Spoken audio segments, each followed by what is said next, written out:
Hello, this is Lady Boulay, and I hope you're having a wonderful day. Thank you for your support. Thank you for subscribing to the channel. Thank you for your comments, and thank you for your thumbs up. Thank you for all you do to support the channel. And yes, we are commanded to love one another, whether we want to or not, or whether we agree with each other or not. Well, I've just been thinking, after reading about this trending story of this University of Michigan football coach, Sherrone Moore, that instead of Black men coming on social media and offering dating advice, they might consider being the expert on how to ruin your life and embarrass your family. This guy's name is Sherrone Moore, and he is the fired football coach of the University of Michigan. He was fired on December the 10th for cause after an internal investigation found credible evidence he had an inappropriate relationship with a staff member. This was described as a violation of university policy with zero tolerance for such behavior. So, as if being fired wasn't enough, shortly after his firing, he was detained by the police in Pittsfield Township, Michigan, with assistance from Saline Police. Authorities said he was taken into custody in connection with an alleged assault that occurred that afternoon. He was booked into the Washtenaw County Jail and remained in custody as investigators and prosecutors reviewed potential charges. So now, on the same day, he's fired and arrested for assault, alleged assault. Now, this is a husband and father of 3 girls. And here it is, 3 weeks before Christmas, and he's fired from his job and locked up in the county jail. I don't want to hear Black men saying anything else about being discriminated against because they don't want to hire Black coaches. Because this is the second one. Now, this is the second one in Michigan because I'm thinking, no, he got fired last year. No, the Black coach at Michigan State was fired last year. This is the University of Michigan, and he's fired this year. Now, it's clear they don't know how to behave and they don't appreciate the jobs. So Black people should not be crying and screaming about not hiring Black coaches. And then the one that Nia Long was with got fired. Now, I know there's good Black coaches out there. I know that. But look at the precedent. This is almost a precedent. I guess every year one of them's going to be fired for the same thing. Having an inappropriate relationship. You're not supposed to be having affairs with people on the job. Now, not only are there allegations of him assaulting the woman that he was involved with, but now the woman claimed he had been stalking her for months. He allegedly broke into her home, grabbed a knife, and threatened to harm himself and her. So you see something wrong with him. Police described the incident as not random and connected to the prior relationship. I don't know what the prior relationship means. But at any rate, this dude is in jail. He's fired from his job. He had a $13.9 million contract over some amount of time. But now they're not going to have to pay him that money because he was fired with cause. You see. So there goes money down the drain. And he's got a family.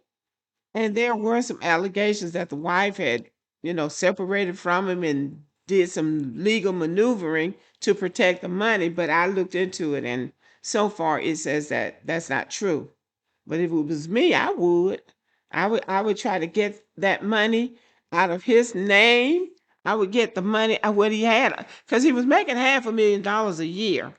And I guess he got bonuses and all that. And that added to his package. So that's a lot of money. And I think the wife, because she's going to have to raise those children, if he has to go to prison, she's going to need money.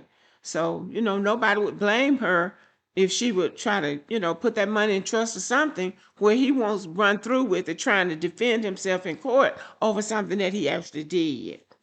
Well, Shannon Sharp, who is familiar with these kind of shady situations, has something that he wants to say. I can imagine 6-7 months ago, I went through something very similar. So I know what that storm is like. Yes, sir. And unless you've been in it, that's why when people say, this is what I would do, you don't know what you would do until you in it. Until you in that pressure cooker, until you in the eye of the storm. Yes, sir. Until you in. Shannon Sharp is sitting up there talking like this man didn't have any control over the situation. He had complete control over the situation. He went into an affair with a staff member knowing full well that was a violation of the school's code of conduct. And what we're not going to do is blame this on the white woman. Now, the wife is white, but the staff person that he was involved with is also white. And guess what? They're not responsible for what he did. The woman who is involved with a married man is responsible for her actions. And somebody said that they were friends, that the wife and the assistant were friends. And she called the wife and told the wife that she felt like she needed to let her know. How low is that? But anyway, neither one of them is responsible for what this man did. And as far as the wife is concerned, she needs to try to protect that money and her children's future. Because now he shows that he is intellectually, emotionally, and morally immature. Ocho, you and I have had a conversation. So Yes, sir. I know. Mm-hmm. To be in that storm. And Crazy. to know everybody know all your everything that you worked your entire life for. Mm-hmm. You feel it like it's crumbling right before your eyes. Gone. Yeah. And the only people that's gonna be there, is gonna be a select few. Shannon Sharp is still trying to make it seem like this man is a victim. It just amazes me how black men can do stuff and then make it seem like it was somebody else's fault. This man brought this on himself. Yes, when you get caught up in a scandal, the whole world is going to talk about you and call you a fool. Because look what he's thrown away. And for what? The girl is the one that said he was stalking her. So he's going to be charged with that if it's proven.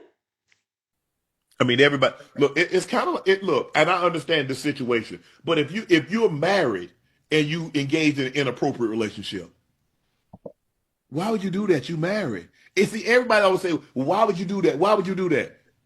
Well, if you thought you was gonna get caught, if you thought something was gonna go wrong, you wouldn't do it. Right.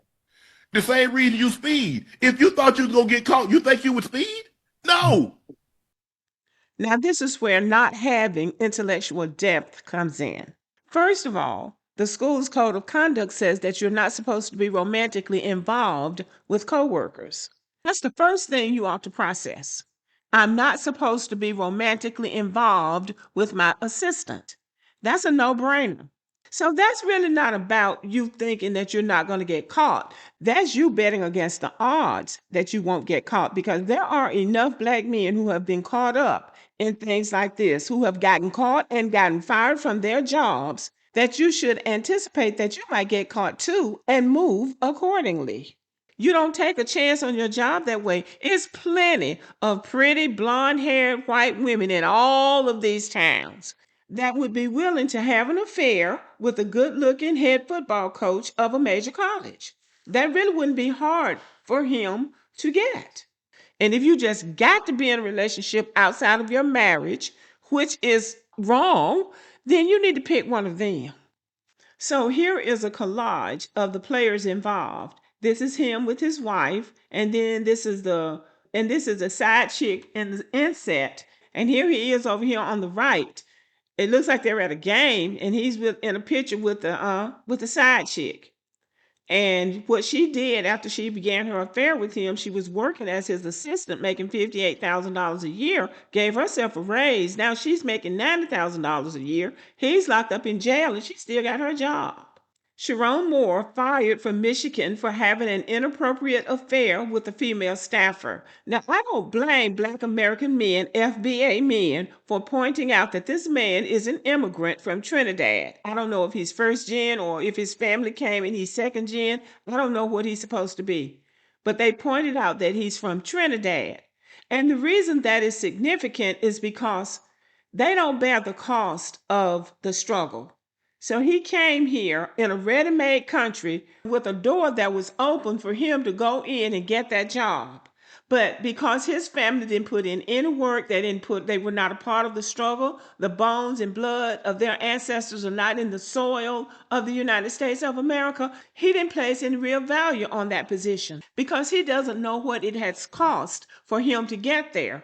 So he went there and cavalierly threw that job away, embarrassed his family, and now he's locked up in jail, and he don't have to pay for that. He assaulted that white woman. She said he stalked her, and who else? Who knows whatever else that he has done? So he's gonna have to pay for that. But he's from Trinidad, and we need to keep pointing this out because these people come here, they benefit from what we had to suffer and work for. He is the first Black coach at the University of Michigan in 150 years. They haven't had a Black coach. He's the first one, and this is how he thanks them and how he thanks the foundation, as they call it, for allowing him the opportunity. He is exactly where he's supposed to be, locked up in jail, and I hope his wife and children can recover from this embarrassment. Okay, y'all, thank you for listening. Let me know what you think about this, and have a good day.